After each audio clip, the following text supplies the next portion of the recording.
全く一緒ですよね。習慣化するってことはもう繰り返しの動作じゃないですか。反復の練習なんですけど、マサさんから以前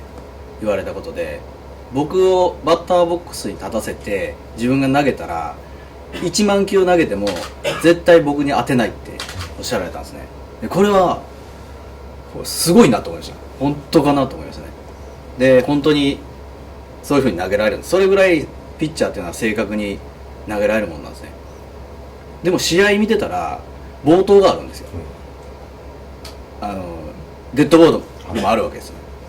だからそれは自分の限界超えて投げちゃってる時、思った通りに投げられてない時じゃないですか。で僕に当てない時っていうのは思い切り投げてない時ですよね。これすごく重要で、結局は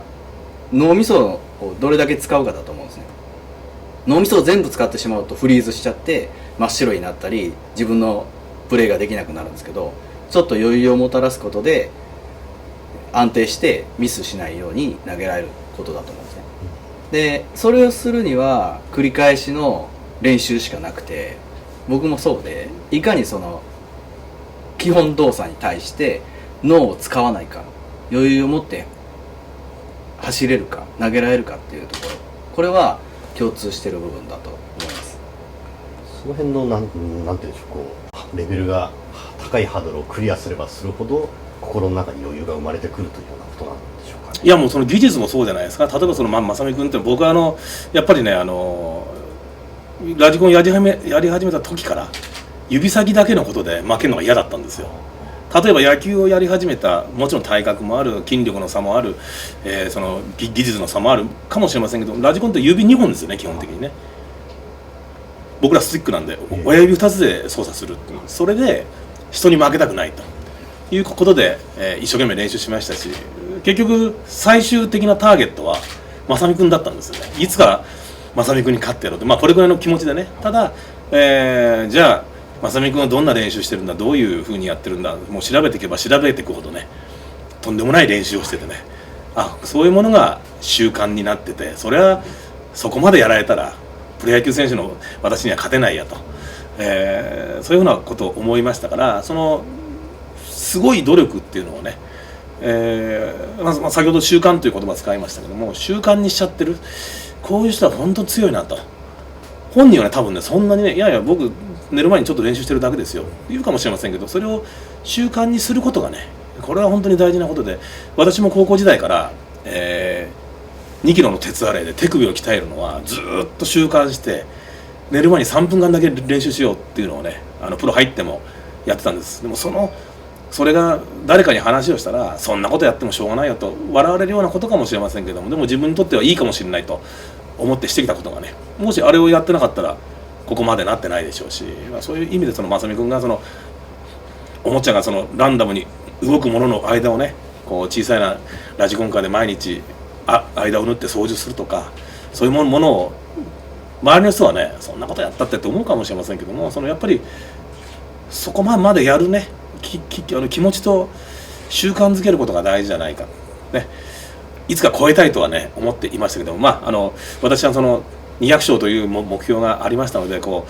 ラジコンは一時期休止してしまいましたけどもね、そういう意味で追いつける存在じゃないですけども、いつかね倒したいなというふうには思ってます。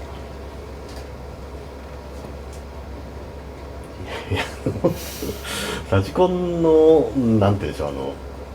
人生におけるメリットみたいなものをそれぞれにお伺いしたかったんですが、結構今山本さんかなりのところまで、いや、まだメリット他にも十分ありますよね。例えばどうでしょうかね。やっぱりね、選手としてね、30代が非常にラジコンに、結構没頭、もちろんプロ野球選手であるので練習が最優先なんですけども、嫌なことであったり気分転換であったり、なんかスイッチを変えるためにラジコンってのは非常に有効だったなと、負けて時間を持て余してるよりは、負けても少し気分転換しようかなって時にね、それが例えば野球選手であったらいろんなことをする人がいるでしょうけども、私にとってラジコンっていうのが非常に手短で健康的で、あったなと。すごくプロ野球の選手ってパチンコしたりね、よくするわけですけどもね、パチンコ3時間も4時間も座ってね腰が張ったりするならラジコンしてる方がよっぽど健康的だなっていうのは思いましたしね、自分の中でその我ながらいい趣味だなと、最近トランスポンダーなんていうのはね、私がやり始めた頃からできまして、自分で走って自分でタイム確認できるなんていうね便利なものができましたんで、そういう意味で自分一人でも練習できるっていうのはね非常に、もちろん仲間とやった方が楽しいわけではあるんですけども、自分でできるっていうのがすごくパッといってね、パッと今日自分のタイムが分かる。タイムってすごく分かりやすいですよね、今の自分の調子をね測るのにね、そういう面でラジコンを趣味としておいて本当に良かったなというふうに思いますけどもね。広坂さんはもう仕事がそのままラジコンのレースにつながってしまったっていう言い方もあれですけど、つながっていたわけですけれども、ラジコンで気分転換をするときというのはさっき言った練習方法だったのか、それとも気心知れた仲間と一緒に走らせたりっていうようなところだったんでしょうかね。そうですね、やっぱりあまりタイムを測らずにワイワイと騒ぎながらラジコン仲間と遊ぶっていうのが一番楽しいですよね。こんな楽しいホビーはないと思いますね。でメリットっていう言い方をするとちょっと違うかもしれないんですけれど、子供の頃からこれを始めてその自分の好きなことが職業になったできたっていうことが僕にとっては一番の財産だと思います。そして成績を出すことによってこのようにマサさんのようなタグヨシのトップの方と知り合いになれて親しく話をさせていただけて、またそれが仕事に結びつくようなこういうことができるなんていうのは本当にこんな嬉しいことはないです。共通の趣味としていろいろな業種の方と広坂さんなんかやっぱりお知り合いになってると思うんですけども、山本さんの他にもいろんな方からインパクトを受けたりしたこともあるかと思うんですけれども、そういうところは今の人生に結構役立ってはいるんでしょうか。そうですね、金沢の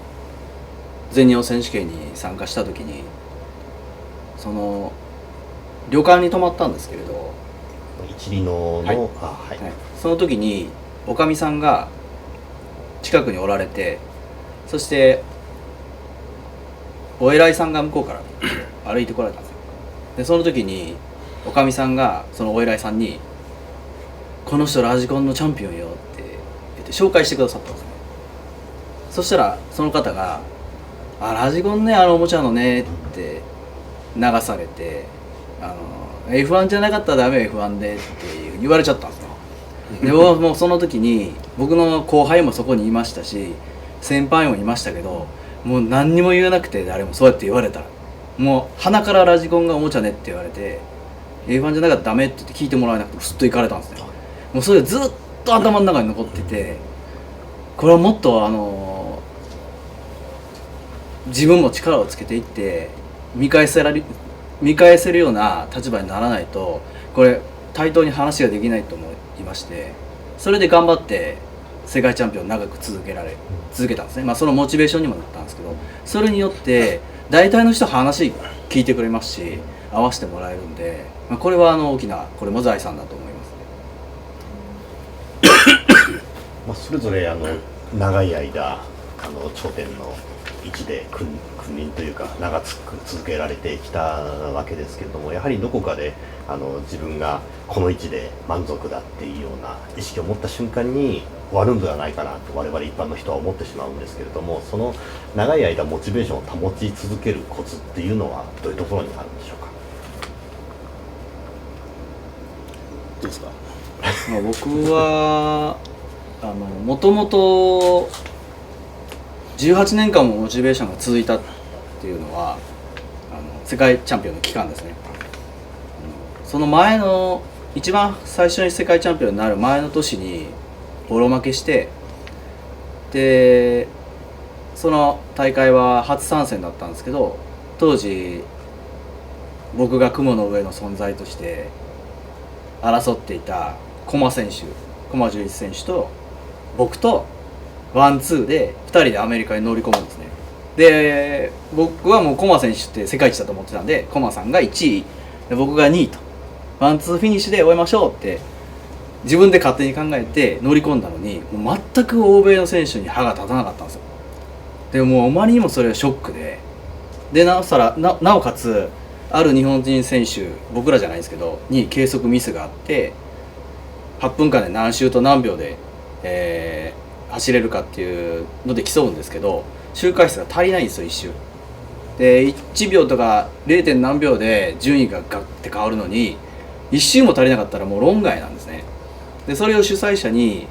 申し出に行ったらタイムを変えてもらえなかったんですよ。で理由を聞いたら、いや日本人だからです、日本人がこんなタイム出るわけないでしょで却下されてるんですね。でもうそのことが本当に悔しくてでもう絶対こいつら見返してやると、もう何があっても俺の人生これにかけるってその時思ったんですね。そのモチベーションが18年間続いたというのと、それからあと、世界選手権っていうのは1種目に対して2年に1回なんですね。ですので勝った年と次の年が世界チャンピオンなんです。で何種目も出てますと、この年で勝って次の年で負けてもまた次の年で勝てば、世界チャンピオン継続になりますよね。ですので18年間保持なんですが、勝った回数は14回なんですね。で負けてる大会があるんですよ。でその世界チャンピオンの位置から立場で負けるっていうのは横綱で言ったら引退ですね。もう負けたら引退です。そういう境地に追い込まれるわけですね。それぐらいプレッシャーがかかるし、また恥ずかしいものなんですよ。でそういう思いを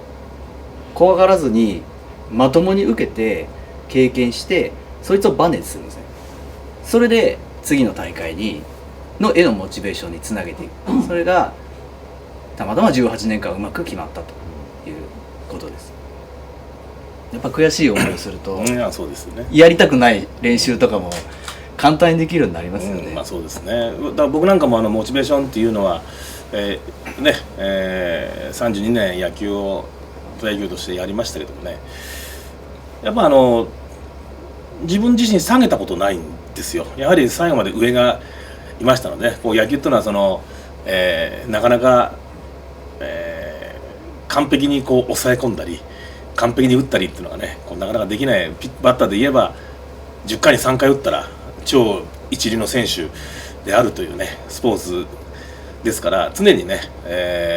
上がいましたので、そこを目標にいつも頑張ってましたね。これはもうそのラジコンも一緒でね、必ず近くに、自分より上の選手がいましたのでね、なんとか勝とうと、そういう気持ちでずっとやってきました。野球の方もモチベーションを下げる、特に40超えてからはね、よく周りの方によくその年でモチベーションが持ちますねなんてことを聞かれましたけども、でもね、まず一つ自分が食っていく手段だったと、これが職業なんだということに誇りを持ってやっていましたし、あとはね、正美君もそうだと思うわけですけどもね、やはり自分が勝って食わしていく人がいるとね。正美君なんていうのはもうね、会社を代表したワークスドライバーですし、やっぱり自分が勝つことによってね、商品の販売なんかにも直接まさしくつながっていくわけですから、その辺のプレッシャーもあったと思うわけですけど、もう僕はも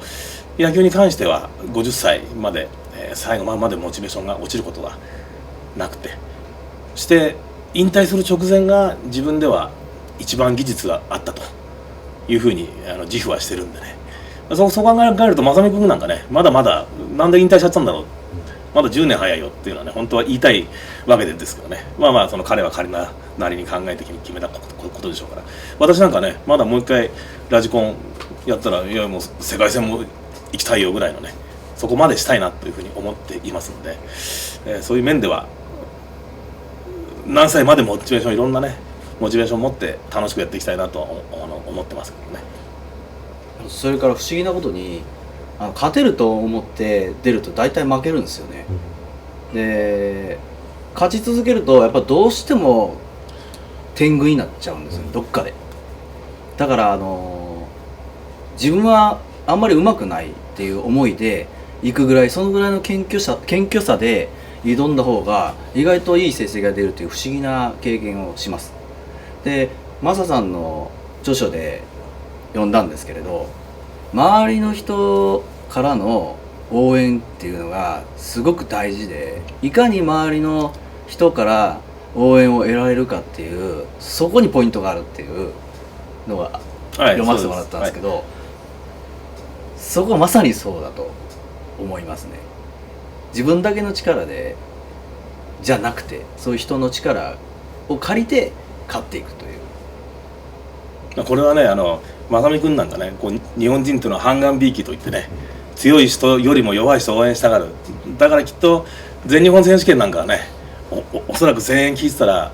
正美君がどうのじゃないんですよ。おそらく正美君を追っかけてる人の方が声援大きいはずなんですよ。でもね、世界戦に行ったらやはり国の代表でね、やっぱり一番期待されてるのはやっぱり正美君なんでね、その時はやっぱり正美君に一番の声援が来るはずなんでね、そういう意味でやっぱりどれだけの人がね勝ってほしいというふうに願ってるかっていうのは非常に私は大きいんだなというふうに思いますね。ということは普段の、行動であったり言動であったり、そういうものが、そういうところに直結するんだというふうに私は野球をしながら普段のそういうのは普段の行いに尽きるんだということを思って、特に40歳超えてからは道徳的なこともしっかりやっていかなければ、賛同は得られないなという思いでやってきましたけどね。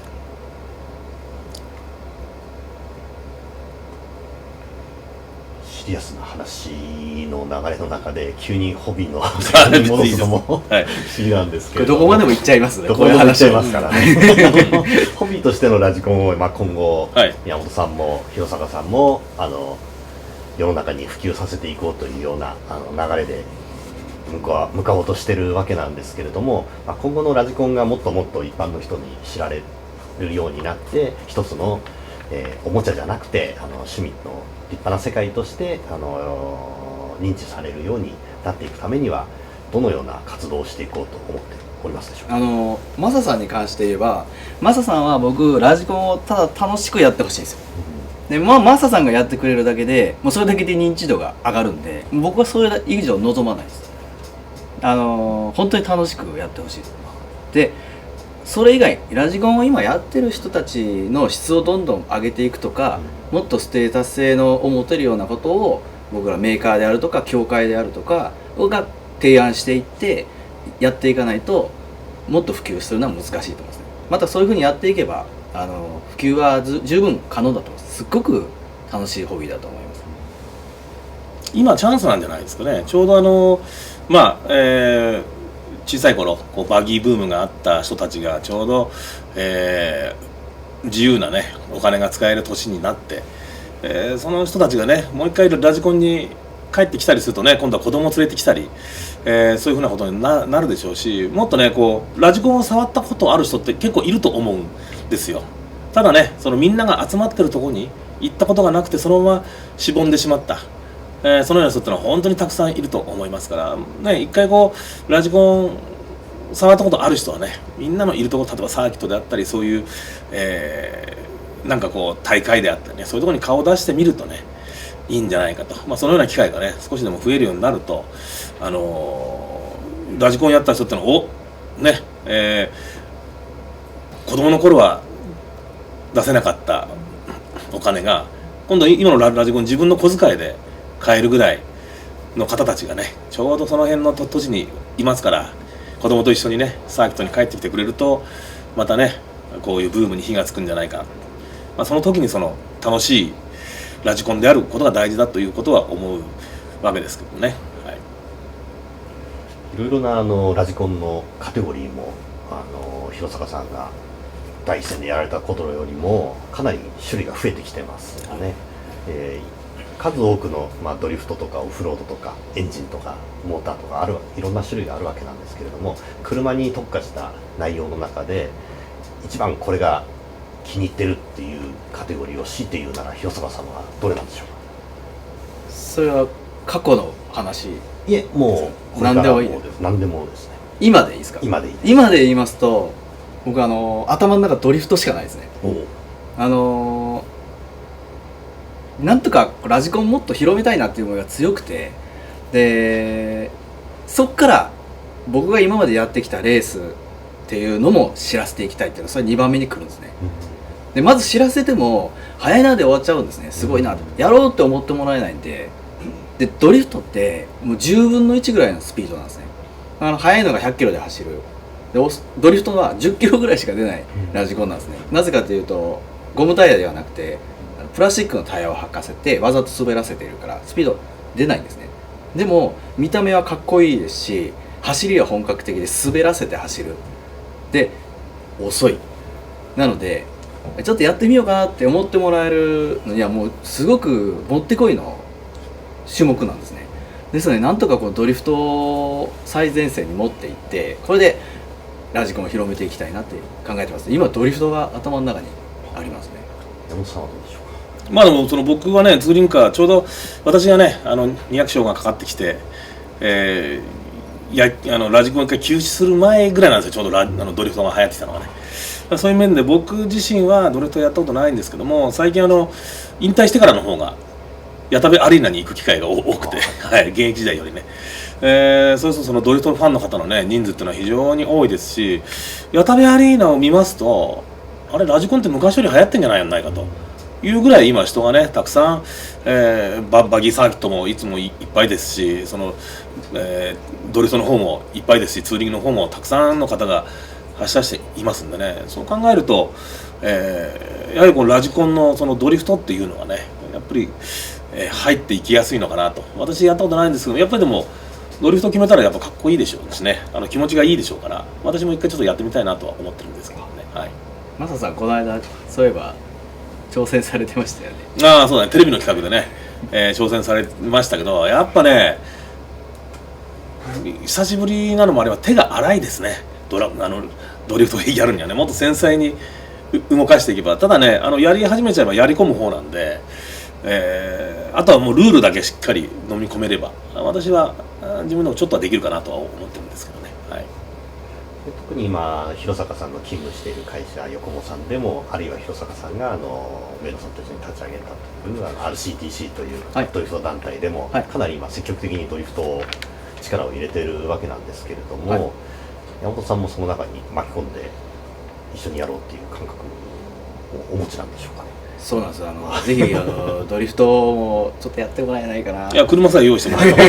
ちょっと遊んでもらえないかなと思ってます。はい、私は最近矢田部アリーナってのはすごく近いなと、いうふうに思っていますのでね、やっぱね矢田部アリーナってのはやっぱラジコンの聖地だというのはもう昔からのね、印象がありますので、やはり現役時代もね全日本選手権に出るために矢田部で10日間合宿したりね、あれがね非常に楽しくて、やっぱり矢田部アリーナってのはもうラジコンの聖地だなっていうのはね昔から感じてることなんでね、そこでドリフト流行っていますしね、ちょっとやってみたいなっていうのはねうまく人と一緒にドリフトをね真横で決めたいななんてね、そういうのは今ちょっと思っていますけどね。ただマサさんとドリフトやったらレースやりそうです。そうなんですよ、どっちが速いかしかもルールをまず飲み込んでねどういうふうにやるとポイントが高いのかとか、そういうことをまず勉強してからやっていきたいなというふうに思いますけどね。はい、じゃあお二人の今後のラジコンの貢献とですね、2人並んでスティックでドリフトやってる姿を思い描きながら、はい、この対談を終了させていただきたいと思います。はい、ありがとうございます。ありがとうございます。